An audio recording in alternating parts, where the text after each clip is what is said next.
What's happening, guys, and welcome back to another great video on our channel. Daredevil, a Netflix original series, premiered back in March 2015. Jessica Jones, Luke Cage, and some more series, all part of the MCU, were presented over the next few years. All these Marvel/Netflix collaborations, however, will be deleted from the service starting March 1st. The real question is, what was the reason? And what shows precisely?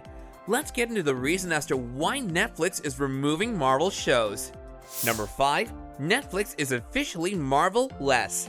For years, Netflix and Marvel Studios have been publicly feuding, and now it's time for the final MCU picture to depart the streaming behemoth forever. Netflix has an agreement with Disney that allows them to distribute every new MCU film first on their platform and have it stay there for 18 months. Disney, on the other hand, terminated the agreement in 2019 as they prepared to launch their own exclusive streaming service, Disney+.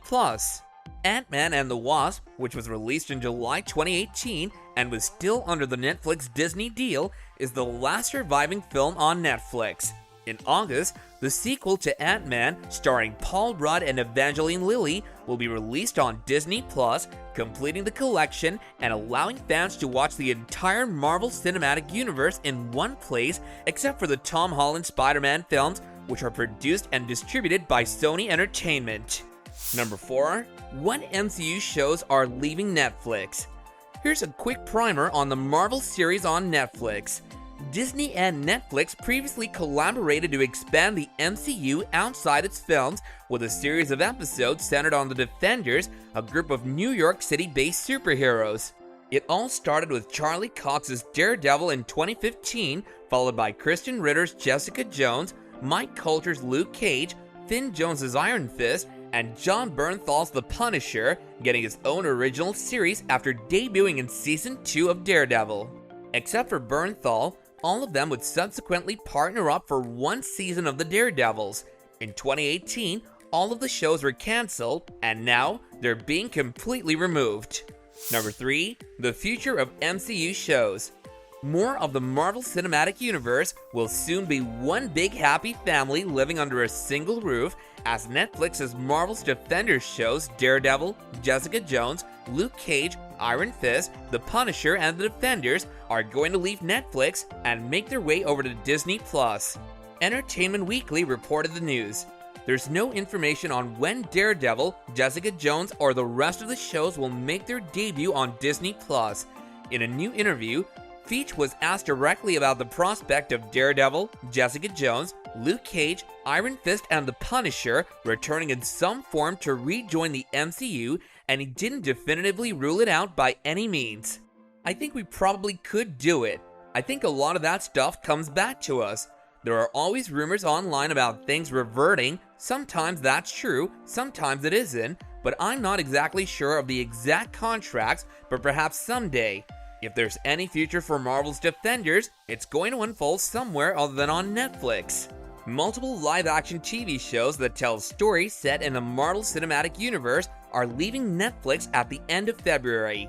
The list includes all the Defenders shows, which includes Daredevil, Luke Cage, Jessica Jones, Iron Fist, The Punisher, and The Defenders.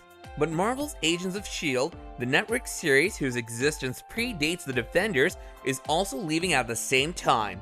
Pay a visit to any of these series pages on Netflix and you'll see a note about how they'll only be available to watch until February 28. What happens to them after that is unclear at the moment. The smart money is on the whole bundle heading over to the Disney+, which is the current home for pretty much all things Marvel. Both Agents and the Defender stories are part of the MCU, and fans who've kept up with recent Marvel movie and TV happenings know that the studio is still thinking about Daredevil and his friends. There's also some Marvel stuff on Hulu, a Disney subsidiary, but Disney Plus seems like a much better bet given the MCU connection. Number 2. Daredevil, Jessica Jones, The Other Defenders. Marvel eventually welcomed Charlie Cox back to reprise his role as Matt Murdock, the day-to-day persona of Daredevil, with the release of Spider-Man No Way Home. Maintaining the plot from Netflix's Daredevil, on the other hand, would be a mistake. Daredevil is one of the most fleshed out Marvel characters in live action to date, and is liked by many fans thanks to 3 seasons on Netflix. While it's tempting to believe that sticking to what's been seen thus far as canon is the best option, it could be preferable for both sides to start over again. The same goes for the other shows of the Defenders, but it is to be considered that Marvel may come up with a whole new alternative. Number 1. Why is Netflix removing MCU shows? Although neither Disney nor Netflix have released an official statement indicating the cause for this announcement, it appears that Disney is following through on a promise made during a 2018 earnings call. In layman's terms, Iger implied that Disney would stop licensing its content to third-party platforms. Because of licensing concerns, Marvel's Netflix original series are departing Netflix. As previously stated, all Marvel Netflix programs were cancelled by February 2019, with Jessica Jones Season 3 being the final title to leave the site in June 2019. As fans are saddened by Daredevil's and the other Defenders' shows being removed from Netflix with their future uncertain, they're also looking forward to that hint of Matt Murdock and his next match with Kingpin, as both have appeared in Marvel's series/movies recently once more. Are you guys also looking forward to seeing Daredevil, Luke Cage, Jessica Jones, and the other Defenders on Disney+? Do let us know in the comments down below, and with that, I'll catch you guys later in another video. Bye now!